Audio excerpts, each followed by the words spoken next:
Hey everybody, my name is Daniel Klein. Welcome again to another amazing episode of The Nightly Entrepreneur.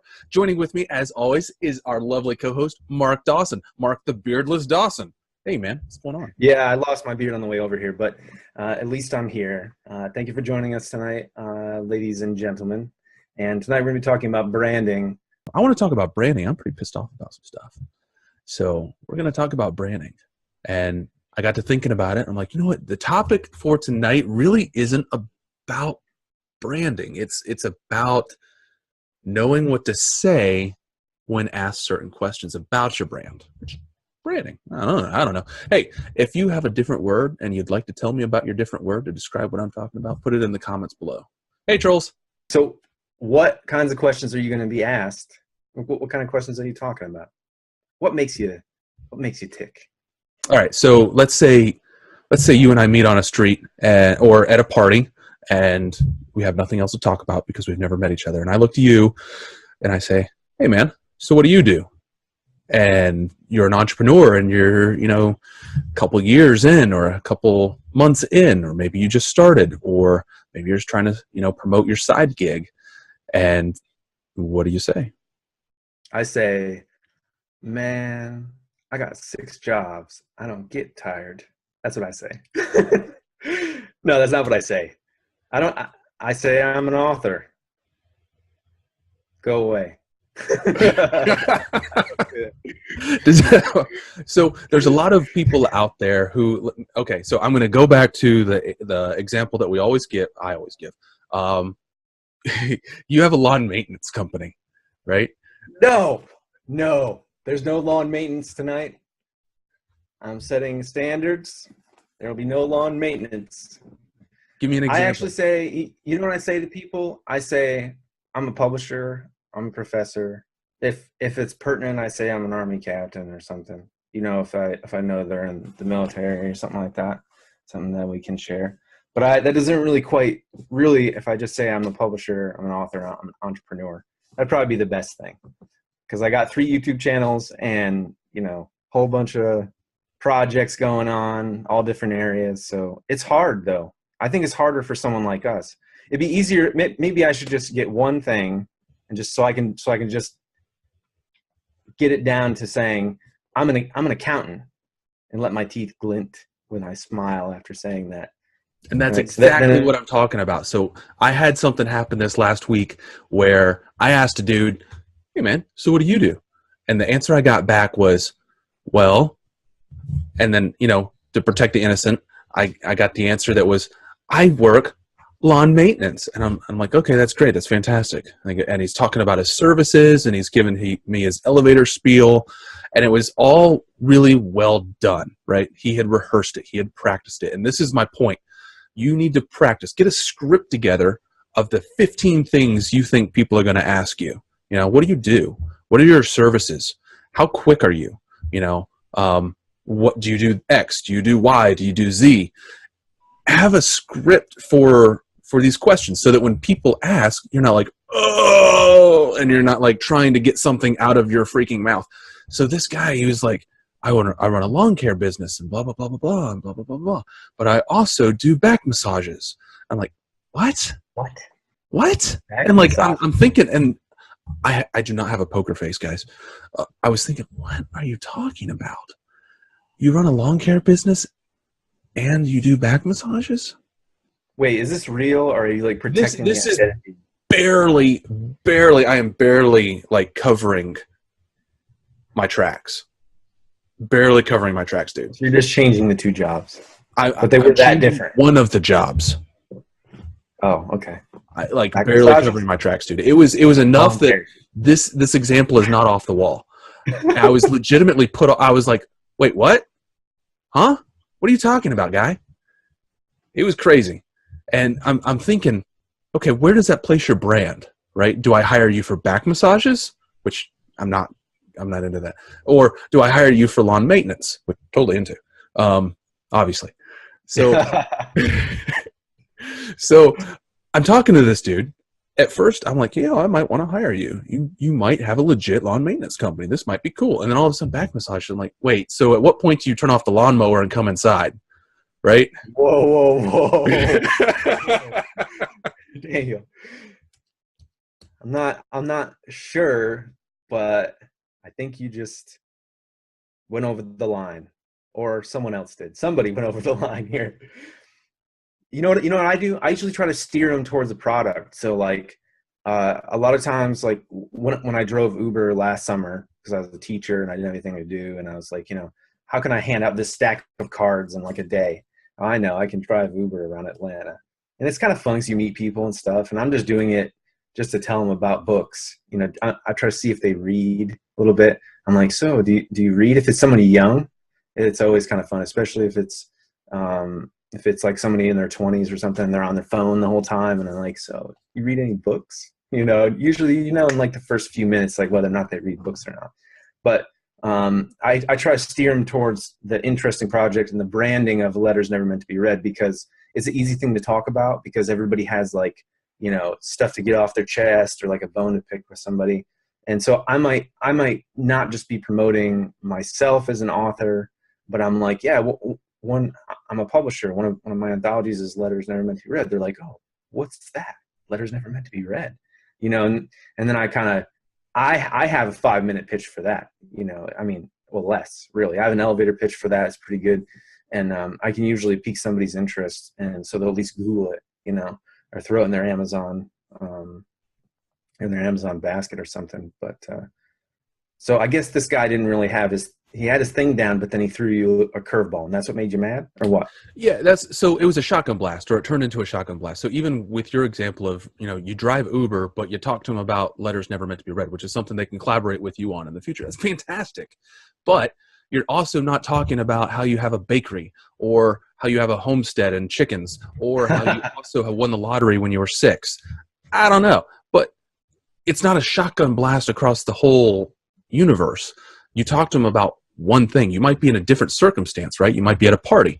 You might be in a line at an amusement park. But you talk to them about one thing, and you direct their focus towards one thing. You don't talk about A and then B and then C.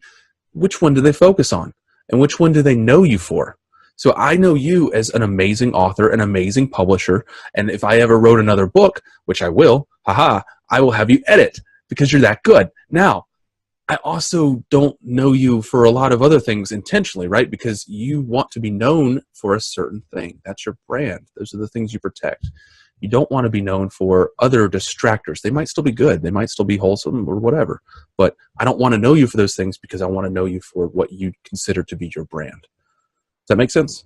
Yeah, I understand. Are those distractors distracting for the actual business owner? Like, should you attain some focus and for yourself, not just for your customer base, but probably for yourself anyway? You want to at least not focus on 10 things at once. At least now they're in the same realm, So I have 10 projects going on, but they all revolve around publishing or media of some kind, or websites and stuff like that. But for like some of our listeners who are starting a business and they have another business on the side, maybe some of your efforts are lost in the main business from not focusing your brand, right?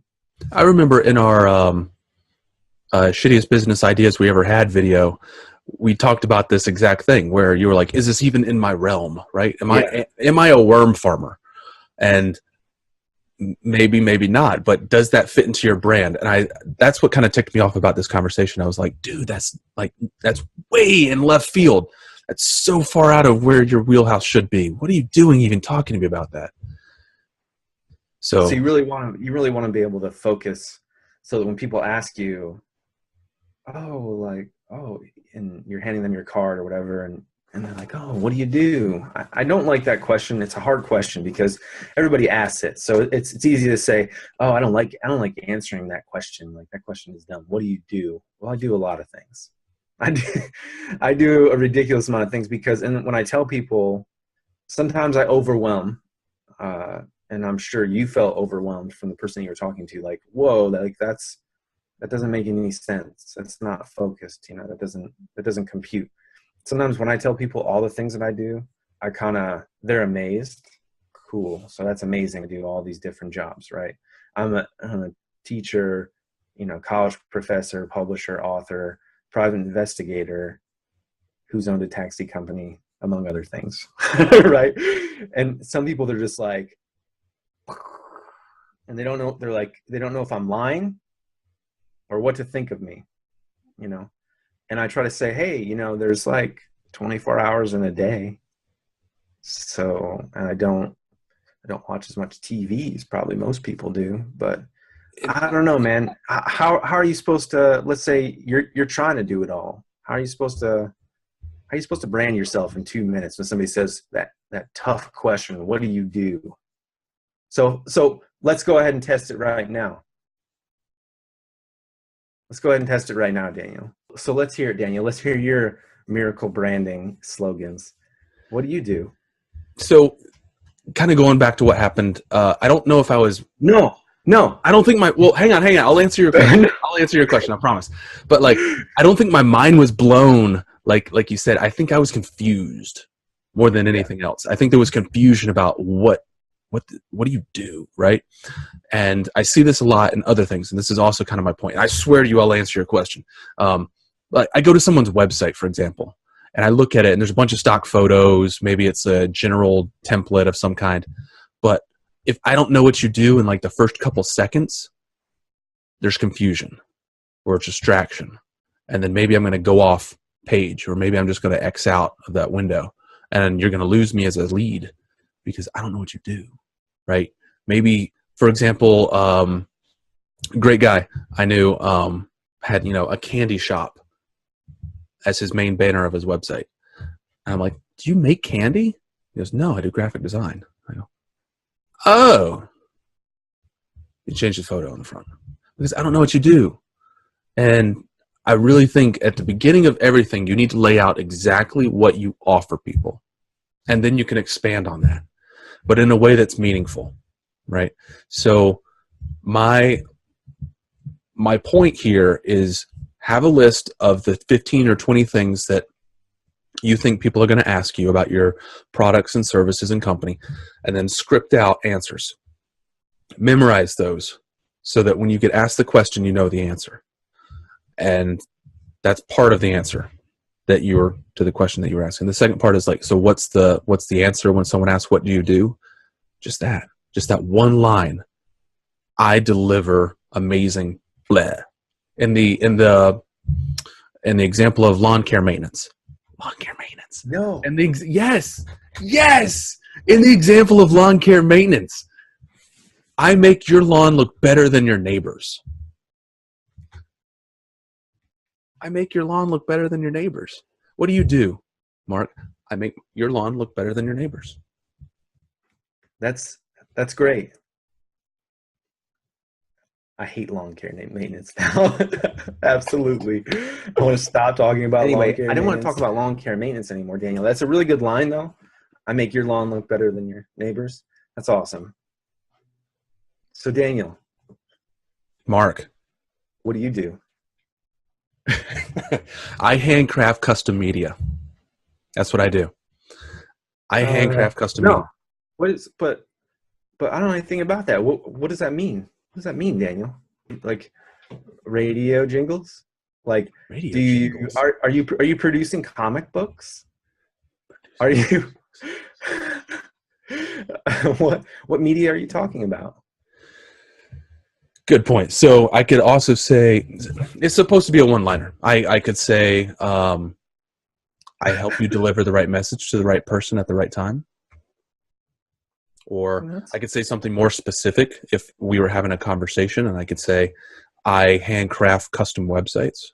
Okay, so let's say that you're at a party. Okay, you're at like a dinner party, okay, or a conference or something like that. Okay, there's a lot of people, a lot of new faces and stuff. You just like walk up to them. Hello, I handcraft custom media. My name is Daniel Klein. Hello, I handcraft custom media. My name is Daniel Klein.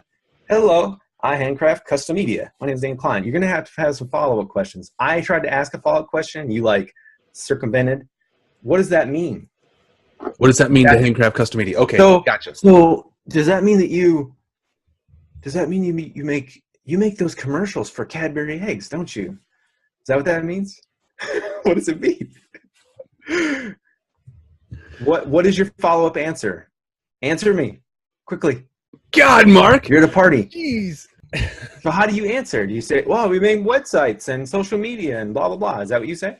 What's the follow-up? Yeah, so we basically handcraft all the media you would need to run your business successfully, where you could then focus on customers and running your business rather than running your social media or your marketing or your PR or any of that other stuff. You don't focus on your blog or your website maintenance.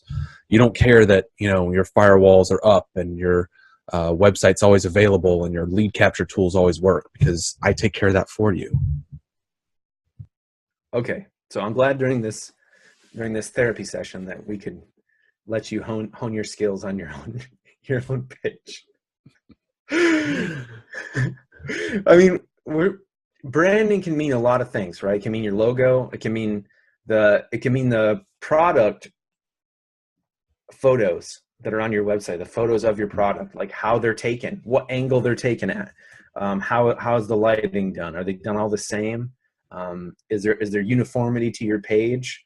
When people go to your page, they know that they're on your page and no one else's. And does your website look like your Facebook page, look like your Twitter, look like your Instagram, right? All that stuff is it uniform, or is it where you got this color scheme over here and then you got pinks and purples over here? And that doesn't make any sense. I mean, that's all a part of your branding too, right? Yeah, absolutely. Who's, you know, that also part of your branding. Who's answering the phone when customers call?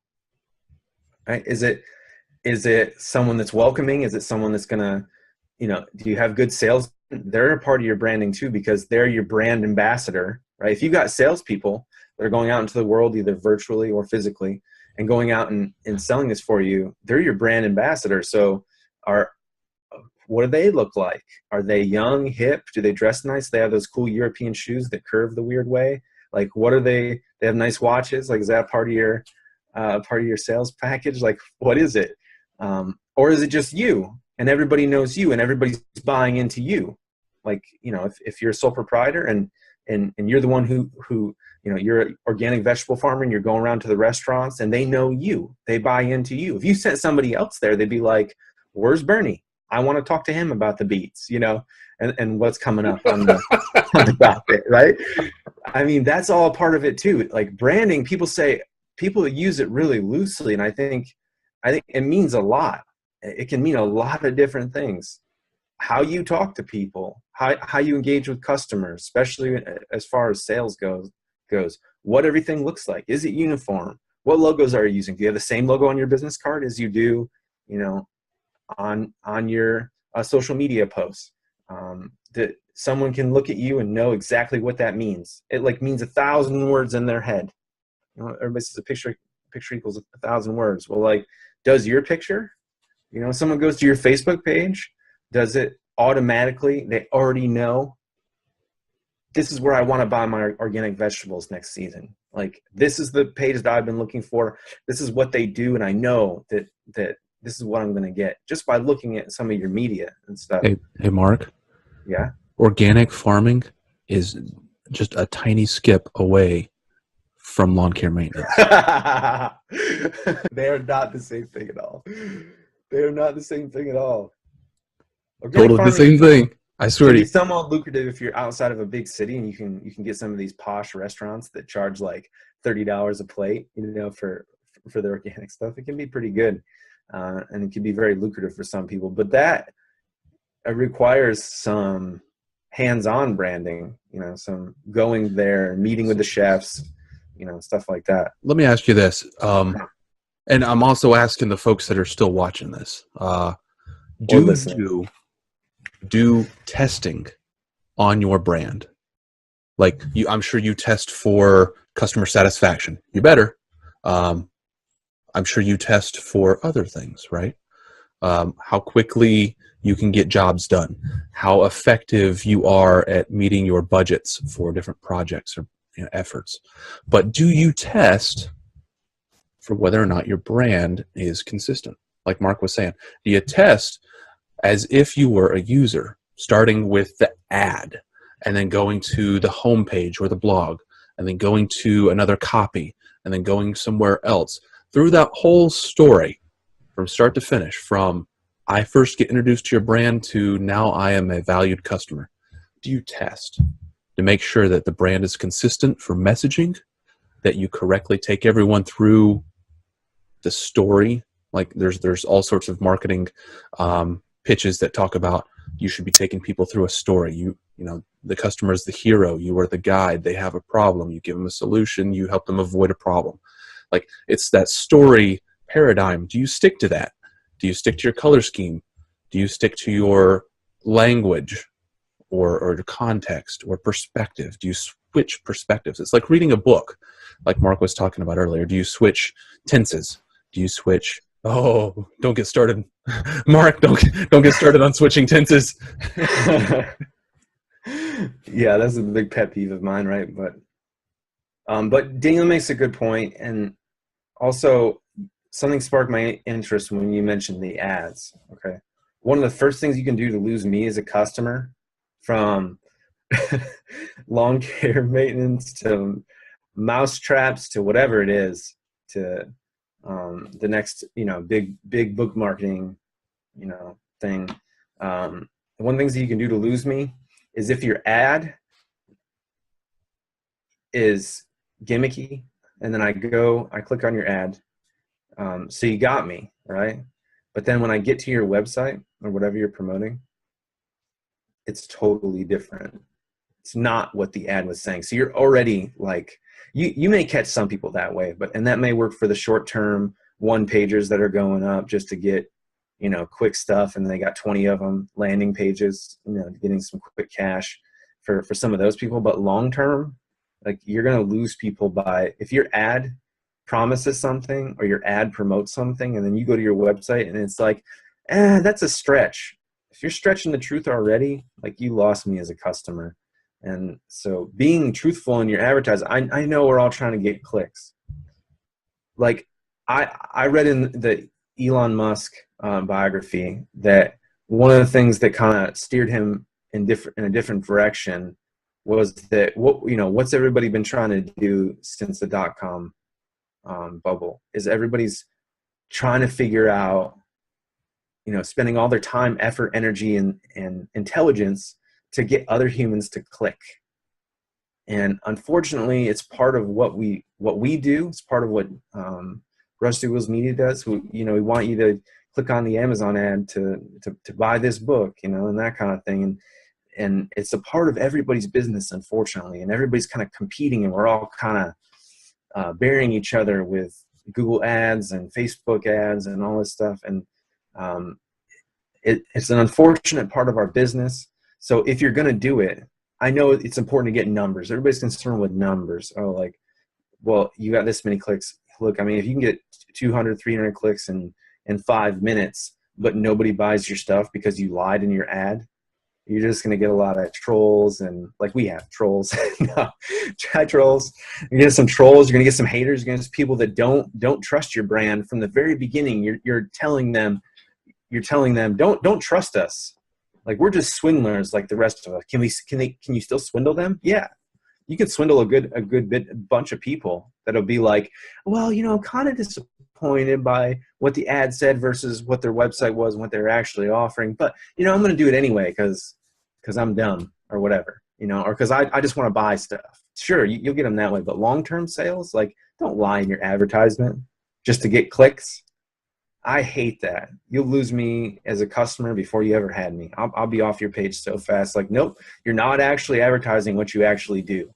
To me, that's a huge sin. But to other people, it might work. No. So I completely agree with you, and I disagree that to other people it's not a sin.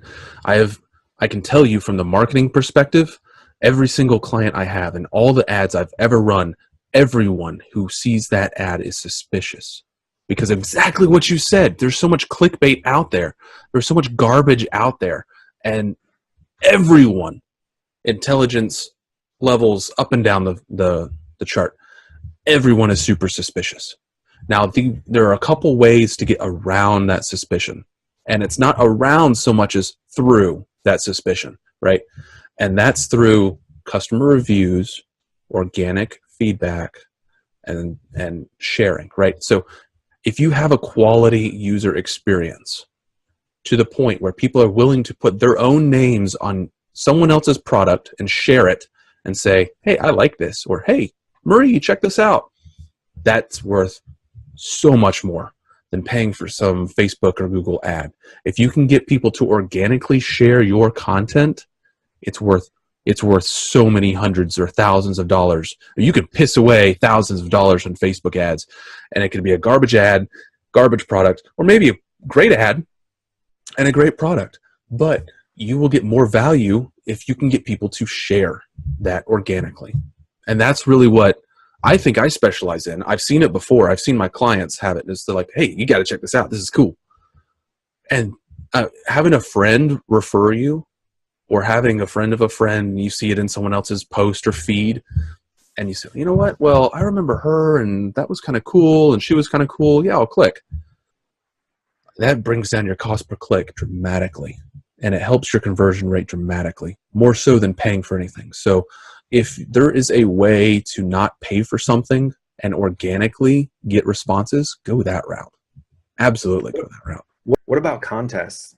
Because I'm thinking of doing a contest for letters never meant to be read, which if I do a contest, like set amount of time, win $100, I can make first, second, third place. I can make first place gets $500, and the best letter gets featured in the book, or gets mentioned in the foreword or something like that. However many views this video gets is how many dollars you give out as that prize.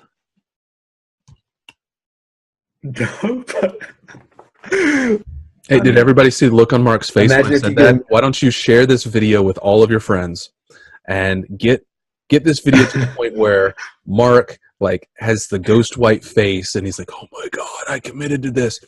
Do that just so we can see what Mark's face looks like in a future episode. Do that. Share this video and we'll see what Mark looks like. I have not committed to anything, but I was gonna run that by you though. I mean, what do you think about, like, I guess my point is, can you think, like you say, oh, word of mouth is best, get your friends and blah blah. Okay, that only goes so far. So we got to think outside the box, right? For organic hits, for organic leads, meaning not paid, not pay-per-click, not Google ads, not Facebook ads, but people genuinely sharing this thing around, like it catching a little bit of fire. You got to think outside the box, right? And one way to think outside the box, some people do it, is contests. So you have some kind of contest. Yeah, but like focus on your core too. So if you want to kind of hack the system, go to your core, go to your base, go to the people that love you the most. If you have a demographic that like absolutely freaking loves your content, start there. Don't blaze new trails and expect organic feedback. You're not, right? So I do a thing, so I teach a process called Lean Six Sigma, which is process improvement and reduction of defects. It's absolutely fantastic. It's used mostly in manufacturing and industry. I think it applies to other things like healthcare, right? Because you don't want the nurse to stick you with the wrong drug. You don't want the wrong surgery. Those are defects. So this would reduce that, right? So but that's a new trail. That's something new. That's something like a lot of people in the healthcare industry don't care about yet. Or if they are, they don't know they care about it yet. And I am not going to get organic searches by going to the healthcare industry with my Lean Six Sigma training ads. I'm going to get the organic searches by going to the Process Improvement Management group, by going to the Lean Six Sigma Council, by going to these groups that care deeply about the core product that I'm offering. Right. So if you want to organically share your letters never meant to be read book or a contest, and you want to get organic searches back, here's how you do it. Go to the letter writers, go to the core people that know your product, that know they love your product. Send it to them. And then they'll spread it out, right? Go to the people you already have the trust and confidence in. Go to the people that love doing this. So if you have a demographic, like a age group, or from a different country or a country, if you have a gender that likes your product more than another, Middle-aged women sipping tea in England, reading American gossip. They love it. Exactly right. Now go to them. Go to them. They'll organically share your stuff. Yeah. Okay. So like, because people use the word branding very loosely, and it kind of irks me a little bit because they don't realize that, hey, it's not just one thing. It's not just your Twitter page. It's not just your website. It's everything from the customer experience, from discovering you, trusting you, paying you, hopefully, getting something in return, being satisfied, and then coming back for more. That whole process, there's branding involved. And people have to realize that, so that you're not confused when you go out there and pitch yourself, or you go out there and talk to people about what you do and who you are. So that way you're not confused, and you're not saying, well, I dig swimming pools and I sell ice cream. Like, yes, both summertime activities, wonderful, but maybe not quite the same two activities. And you're just going to confuse, like, wait, so should I be buying ice cream from you? Are you like that creepy guy that drives a truck around? Is that who you are? Or I want a swimming pool. How much does it cost? Can you come over and check it out? Like, you have to kind of hone in so that you don't start off that customer experience with confusion. I think that's the moral of this tale, right, Daniel? I'm always good at just bringing things back around. No, that was a perfect example. So I'll leave everybody with this. If you own a lawn care maintenance company and get massages, drop a link down in the comment box below, because I'm very much interested and just want to know, at what point in you mowing my lawn do you come inside? Gosh, we gotta end there. We just have to end up. If we're gonna end on a note, I guess it's a low note tonight. We'll just do it there. All right. Thanks everybody for listening. We'll see you next week. Bye, guys.